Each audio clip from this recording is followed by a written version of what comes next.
I got the horse right here, the name is Paul Revere, and here's a guy that says if the weather's clear, can do. Hello, racing fans, and welcome back to another edition of Handicapper's Corner, brought to you by the Derby Bar and Grill. I'm Mike Heads. I'm with Drew Forster. We're going to go through the Saturday, June the 2nd races at Hastings. We do have 7 races on tap. We do have the 3-year-old filly feature. It goes early in the card, featuring Here's Hannah. It's going to be, actually, we had Tony Ann's Miracle in the lineup as well, coming in for Peter Redekop. Interesting horse of Redekop's coming up from Gulfstream, as well as some newcomers to the stakes company, Tiptoe in Cypress Park, Gigi Jean, who just ran, or Gigi Jean, I think it's pronounced. Getting too fancy. Just got beaten nose by Here's Hannah. That's a very good race. Obviously, the highlight of the card. Goes as the second. Goes as the second. 7 races on tap. Let's get right into it. Yep. First is a 4 non-3 for 3-and-up colts and geldings, going a mile and a 16th. Good to see some distance races start to get sprinkled throughout the card. Yeah. Tough race to kind of handicap here. I mean, Tornador looks like the obvious horse. His record going long is okay, not great. I went with Feel No Shame. Got a race under his belt. His race, that last race, he ran a mile 16th last year, 3rd behind Fleming's Beach and Street Map. Those are considerably tougher horses than what he faces here today. Maven's going great guns right now. His horses are firing. I went Feel No Shame to defeat Tornador, who's the obvious pick in here. Milton Palma having a very good year as well. His horses are running very well. And a horse that loves the distance. It's a girl facing the boys here, but Mini Fridge. We've seen past in her career. When she goes long, she's considerably better, so I threw her in for 3rd. I went 1, 2, 3, right? I have the same top 3, but I went to, I'm the president of the Milton Palma fan club of late anyway. But Tornador looks great. No speed in the race. This is the easiest non-3 lifetime you're ever going to get. And his races going long last year weren't disgraceful. Rally Cab Rudy. He's 6 of 10. No, he's the money, He's good. He's a horse He's good enough to win this race. But I agree with your Feel No Shame. Overstepped the condition in his final start last year behind Fleming's Beach and Street Map. That was a tougher non-4 lifetime, and started the year off for $8,000. They bought him down to the 6, but that was an 8,000 non-3. It's a lot easier spot, better distance. Those are the 2 horses. I went 2-1, and I agree with the mare, Mini Fridge in for 3rd. 2-1-3 in the Saturday opener. On to the second race. This is kick off the Sea to Sky Pick 6. Just to have a carryover of just under $2,900. That makes it a little interesting. $2,891 to kick things off. It is a stakes race. A smallish field of 5 going 6.5 furlongs. $50,000 on the line. And Here's Hannah's going to keep fields quite small probably. I know she was a desperate winner last time, but that track, there's nobody that hung on near the front end that day at all, let alone going 21-3 or 21-4, 45 flat. That was insane. Those were insane fractions, pressured by a Charmant. And this horse still battled on and ended up winning the race over Gigi Jean. She'd only had 2 5/8 in her, too. That's what John Morrison said to me right after the race. I only really had 2 5/8 in her. She's going to be tougher today. Maybe one worked short of where he ideal. 1 or 2 worked short of where John waits. He's a true horseman. He's so good. Very patient. But the race come up, and she is good, and you don't hate to miss races and have to wait a month. And Here's Hannah. She'll be really good this time, and she's going to need to be better because Cypress Park's in the lineup. Gigi Jean has a race over the course. Tiptoe's improving, and Tony Ann's Miracles looks like a real force coming from Gulfstream as well. So, but Here's Hannah for me. I thought Gigi Jean took advantage of a hot pace and didn't win, but still looked the part. Big, and could get a good pace presence again. Cypress Park's got speed. Tony Ann's Miracle. There's pace in here. So I put her in for 2nd, and I put Tony Ann's Miracle in for 3rd. Dead heated for 75 grand. I was in for the 75 last time, and but she's got it. She's been running against some pretty nice horses. She's got a pretty nice resume. But Here's Hannah as a horse to beat, 4-1-5. Yeah, I agree, and she's going to beat 3-5. I'm going to try and beat her in Tony Ann's Miracle.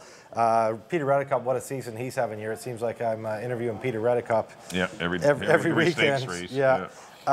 She's got a nice resume coming in here. Look at that. 8 for 11 lifetime in the money. Running against top horses down at Gulfstream, the Southern Florida Circuit, Tampa Bay. Heavens My Nicky's a really nice horse. Almond 3-back. Roca, Star Cloud. Or 4-back. Yeah. Heavens My Nicky. Heavens My Nicky, Really nice horse. Just got beat ahead by her. So she's been running against her. So I'm going to try and side with her. I'm going to go with her to defeat, obviously, Here's Hannah. Perfect 4 for 4 all here at Hastings. She'll be way better this time, though. I think she's that was her the worst race. Not worst race, because she was compromised. She fought the whole time. Yeah, 119. She's not a 119 horse. I think she's going to be 16 and 3 this. I think she's going to be 16 and change or 17. I think if Tony Ann's Miracle runs in the last race, she beats her. I agree. It's going to be tougher this time. I went Tony Ann's Miracle over here, Hannah. I left out Gigi Jean, who, as Mike mentioned, just missed last time. But Cypress Park is out of that Great Mare Masquerada with Hollywood Miss, Ukashata, multiple stakes. Multiple stakes horses in her pedigree. Looked great last time. Got a 72 buyer, and she could be heard from in this field. Briefly, Gigi Jean, obviously Mike touched on. Tiptoe's an improving horse too. Interesting race for the second, the Emerald Down Handicap. On to the third, nice optional 35 for older horses, going 6.5 furlongs, another good race. I went with, this is the obvious horse. He's going to be betting here, Bestraya. 2 very good races. His first 2 starts with third behind Blue Law and Quick and Silver, and last time just beat a length behind Blue Law, finishing ahead of Modern. The question is there enough gas in here to run down Crackdown? I think Satellite Storm can go, or at least push him a little bit. Hanson's Victory, he kind of wants to sit just off. And Crackdown could be very tough to run down. I put it as my second spot, but he could be long gone. Bestraya does need something to run at. So I put Bestraya on top of Crackdown, the fastest horse in the race. And Hanson's Victory, this is a colt to Glenn Todd's. Him and Peter Tomlin went together. They paid a good price for him. And that was, like, I thought really his most professional race last time. He ran really good. He did. He really, this is a horse that could have turned a corner there and could be improving. They've had high hopes for him. He's always run kind of spotty. That was by far his most professional race. Look for him to rebound with a better effort, or move forward, hopefully, off that today. 5, 2, and 3. Yeah, I agree. Bestraya is the horse to beat. This horse has had 2 good runs since adding blinkers to start the season in stakes race. He's been in stakes races ever since he arrived in the Gilker barn, and he's had some tough assignments, and he's really only run one. Just in the mile. It wasn't even a subpar race. It's just because the mile's so tough. He ran 10th, beating 15 lengths. Other than that, he's hit the board every time. He's a consistent horse. This is a big class relief for Bestraya. And I think it's going to be, he's going to be closer to the pace. He's not going to be that far out of it. Crackdown's not getting away on him. He has pace presence. He can have some pace presence as well. The only reason he's not near the lead is he's in stakes races that have piles of speed in them. And anyway, Bestraya for me. I put the 4, Colterberry in for second. I always respect. Mark Lucci is off to a great start, and Colterberry always runs good races. I just saw a lot of speed in the race. Satellite Storm, Crackdown, Hanson's Victory will be pushing up down the backstretch. Captain Jones can even push, and Bestraya will be pushing. But Colterberry will be last early, and I think we'll come rolling on late. And put Hanson's Victory. I agree with you. The professional victory last time, I put him in for third. 5, 4, and 3, but I think Bestraya looks like a pretty good single in there. Next up is race number 4. This does kick off your late pick 4, mile 16th for 3-year-olds and upwards. Nice little $20,000 pot here, non-2 lifetime, non-3 BC bred. I ended up on the 5, Great Blake, and go back to this horse. First time out, looks so impressive. I took him last time. He hit the inside and was kind of rated by Dennis Arrojo. Didn't send him, just kind of got out-footed early and got bottled up in behind horses, and the horse did not like it at all. And as you can tell by his running line, he was dreadful. 7, he was last, beating a pile of lengths. He's come back to work well. He's probably going to get the lead in here, and I think he's going to be pretty tough on the head end. So I put Great Blake on the, perhaps for a wire-to-wire victory. I put the 7-horse Sunset Drive in for second. He was only a neck away from Power Corrupt last year in the HPPA claiming championship, the 25, or I think it was 25,000 one. Anyway, this horse ran a good race that day. Sprinted first time out, first time without blinkers too last time. And that was a tough sprint. Corky's Lock all under control, twist grips. Those are pretty good sprinters. He's not a 6-furlong horse, Sunset Drive, but he shook off a little rust. He's come back to work well. I thought he's a good pace presence as well. He'll be close early. And I put the 6, Handsome Chef, in for third. A good even run sprinting. Once again, another one that's not a sprinter. He's going to be better going longer distances. And I've left out Spring in Alberta. I thought he had a perfect trip, ran second last time, and just ran okay. But I think he might improve going long as well. But Great Blake for me, I thought was interesting. I went 5, 7, and 6. I did go to Spring in Alberta. I think he gets better going long. Ian Wilkes had him, and he was running him long all winter long down to Tampa Bay. He obviously thought there was something there, that distance would be more his thing. I thought a good race behind Hanson's Victory last time. He's got 2 races here at Hastings under his belt, now going long. Craig McPherson barn going very good. I went Spring in Alberta with Sunset Drive, as you mentioned, just beat a neck last year behind Power Corrupt. He's a horse that wants to go longer. All his good races are going long. He's got the race under his belt. And he gets Antonio Reyes, who knows him a lot better, back in the irons today. That's not going to hurt his chances. Sunset Drive for me in second, and I have your top pick, Great Blake, in the top spot. Or sorry, in the third spot. He's a horse that's probably going to be on the lead. Not sure how much company he gets up there. He could be gone, but I think Spring in Alberta and Sunset Drive run him down. I went 2, 7, and 5 in the fourth. On to the fifth. Nice maiden special weight here. I went to Buck. Why not? I picked him his first 2 tries here. He's a super saver. Hoping he can stretch out better going long. And I like, both his races have been improvement. His first race, he seemed kind of lost. His second race was a big improvement. Blinkers on helped. Blinkers on, with that another Guinness, chances are, Ace of Diamonds race. And now going long, he's a horse I think is really going the right direction. And Dino's been very dangerous in maiden special weights this year. I put him on top of Stonecarve, the Craig McPherson horse. They were pretty high on this horse last time. I know Randy Golding had a little thing on the form. They thought he was, a very talented colt. He's a birdstone. The extra ground is definitely going to help him. Interesting to note, Lopez rode Ace of Diamonds last time and Stonecarver, and he lands on Stonecarver, so that might tip your hand a little bit that they think Stonecarver is going to be tough going long. And I threw in Chef for third with Aaron Grider. Just got beat a neck behind Mustachio last time. I think that's a fairly live race, and he's another one, good distance numbers. He could stretch out well. 6, 4, and 2 for me. I really like the 7 in here, Lucky Ending. I know he's Barb's horse, and it's a 4-year-old, which I love taking the 4-year-olds. This horse is crying out to go long. He was 4 wide the whole race. He was the best in the Mustachio race. He was 4 wide the entire trip, and no pace. I think that's a live race, too. No pace in the race, and he was just hung out. And Reyes maybe could have been a little more aggressive with him. He let out, I think, Chef that ended up getting second, but he hasn't got the sprint gear to keep horses in, maybe. But going along, he's been very good. He was a good second of what goes around going a mile and 3/8. That's a way better horse. He got caught up on a hot pace against He's Got Ego and Master Ewan. He ran a good second to Martello on 1:45, and that's a good time. And then he was ended the season on a bad note. He wasn't very good, and threw one at the end of the year. Lucky Ending, I think, he's the most seasoned. I know he's got 12 starts, but he's the most seasoned. I think a lot of these horses have the pedigree to be good at this distance, but still, they haven't done a lot yet. And I just think Lucky Ending's done something, and I just think he's going to be 6, 7, 8 to 1, and he might be worth a look. But I agree with Stonecarver. I think he's the horse that is interesting. And here he didn't do much sprinting. He only beat one horse, but he was tracking. He's got the race in him now, And you're right. He's by Birdstone out of Vermilion Sea, and good work in 101. And Lopez lands on him, and not on Ace of Diamonds. So those are of the 2, River's Edge and Craig McPherson horses. So that should tell you that the 4 is the liver of the 2. And I put the 6 Buck. I agree. I think that's the liver of the 2 Dino horses. He has Chef and Buck in here, but Amadeo Perez lands on this one, and I thought this is he's been running maiden allowance. Chef runs second with a good trip for maiden 25. But Buck's got bred to run all day. I went 7, 4, and 6, but a tough rate. I left out Spokane's Gem for the Gilkers. So did I. That one could come for Nick Koch, our buddy Nick Kokic, who regular at the Derby. Great to see him claim a horse again, and he wasn't beaten very far. Still going along, second start of its career, but could get the job done. There's no standout in here, and I just thought Lucky Ending might be worth the money. Anyway, $4,000 claimers in race number 6 to kick off your late daily double. Fillies and Mares, non-2 lifetime. I went to the 1 Gold Girl. Absolutely crushed on the pace last time. The inside was not the place to be. Got pressured throughout. Wasn't fast fractions, but as you can see by the dark sea there, it was a closer's track on your daily racing form. Anything that was near the lead did not win or get close. And this horse, I think, is going to get a speed track. There is no speed in this race at all.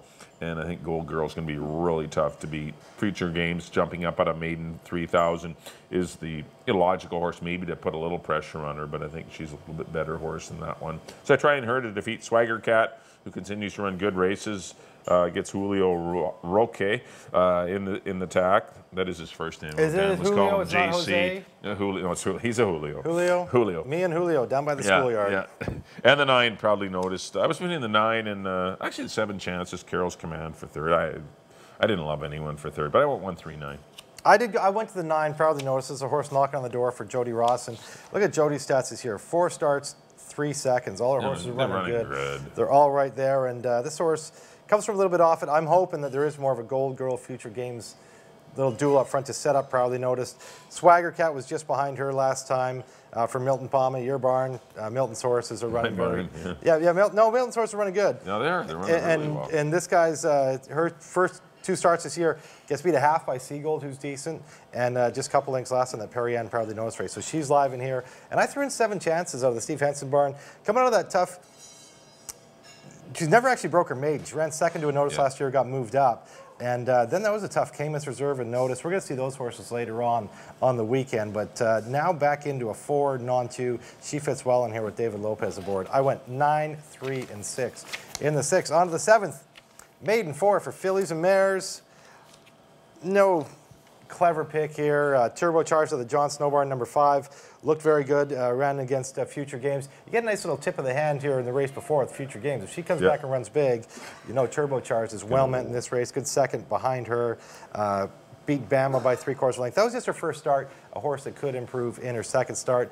Bama's been right there on both her starts this year. 3rd behind Aspired and Future Games. Last time behind Future Games and Turbocharged for Alex Murray. She's live, and I threw in the Maven horse, Darren got 20, 4th in that same race. They're all coming out of the same race last time. Threw in Darren got 20 for 3rd. 5, 1, and 2. Let's see, we got through an entire card and you didn't pick a Mike Anderson horse. That's well, he didn't run much. He's only got this one, and I noticed he didn't pick it. Anyway, I took it easy on him, and I did look at it too. I know. I looked at it. I agree. The 5 Turbocharged is the horse to beat. Good second to Future Games. Chased a hot pace on a track that was not very fast, and still hung on for second in his career debut. Another 4-year-old. That's a big plus. I put the 3 your dad's horse. I left my dad and Mike alone here. And it wasn't a great effort last time, first time Lasix, but still it was for 8,000. This horse is down for 4. Dennis Arojo will be aboard. I agree with the 1 Bam. I put that one in for 3rd. It was a good 3rd behind Future Games and Turbocharged. But I think Turbocharged looks tough. Extremely strong in the 7th and final. That'll do it for our analysis of the 7-race Hastings program on Saturday, June the 2nd. Next up on screen will be a quick recap of our selections. Back in race number 1, I did go to the 2. Torneador, I'm going to go 2, 1, and 3. Race number 2, I went to the 4. Here's Hannah, the reigning 3-year-old filly or 2-year-old filly champion, and got off to a great start again with a narrow win. 4, 1, 5 for me in the 2nd. Race number 3, I went to the 5 Estrella on the class drop. 5, 4, and 3. Race number 4, went to the 5 Great Blake. I think he'll rebound with a good performance. I went 5, 7, and 6. Race number 5, I went to the 7 Lucky Ending. I think he'll do well on the stretch out. 7, 4, and 6. Race number 6, I went to the 1 Gold Girl. Hopefully she'll get left alone in the head end. I went 1, 3, and 9. And the 7th race, I went to the 5 Turbocharged. I'm going to go 5, 3, and 1 in the finale. On to my picks. Back in the 1st, I'm trying to beat Torneador. I went to the 1 Feel No Shame over the 2 Torneador and the 3 Mini Fridge. In the 2nd, the Emerald Downs, I went with the Invader, the Peter Reddicock horse number 5, Tony Ann's Miracle over the reigning champ number 4, Here's Hannah, and newcomer to Stakes Division number 2, Cypress Park in 3rd. In the 3rd, I agree with Mike number 5, Bestraya over the 2 and the 3. In the 4th, I went to the Craig McPherson number 2, Spring in Alberta over the 7 and the 5. In the 5th, nice maiden special weight here, I went to the 6 Buck. I'm hoping he breaks through. I picked him his last 2 starts over the 4 Stone Carver and the 2 Chef. In the 6th, I went to the 9 Proudly Noticed over the 3 and the 6. And in the nightcap, I agree with Mike on number 5, Turbocharged out of the John Snowborn over the 1 and the 2. Well, thanks everyone for tuning in to Handicapper's Corner. Just a quick reminder, our next live card will be Sunday, June the 3rd. We do have 8 races. We're going to make you work a little overtime. We've usually been going 7 and 7. We're 7 on Saturday and 8 on Sunday. And our feature is for 3-year-old colts and geldings, headed by Weekend Wizard, who's going to be really tough to beat. Super impressive last time. Yeah. Don't forget the Belmont Stakes next Saturday. Next Saturday, 1 week from today's broadcast, the Saturday broadcast. Justified, looking to become only the 13th horse to win the Triple Crown. You can make reservations here still. We still have some room available. 604-536-2978. Give us a call. You want to be here for that. That's going to be a party. Yeah, if you can't make it to Hastings, get out here to the Derby Barn Grill. Always lots of fun, good food specials, and lots going on. It'll be a party here. Justify can become, as you mentioned, the 13th Triple Crown winner. On behalf of Drew, thanks everyone for tuning in. We'll see you next time here on Handicapper's Corner at the Derby Barn Grill.